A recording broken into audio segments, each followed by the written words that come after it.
Mariing tinuligsa ni San Juan Representative Bel Zamora, miyembro ng House Prosecution Panel, ang desisyon ng Senado na isauli sa mababang kapulungan ang impeachment complaint laban kay Vice President Sara Duterte.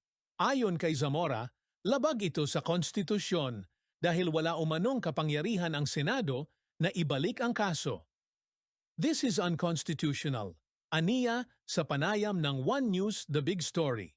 Paliwanag niya, malinaw sa Constitution na ang tanging tungkulin ng Senado ay ang magsagawa ng paglilitis batay sa ebidensyang ihaharap. They are a trier of facts and evidence, and that is their only duty, dagdag niya.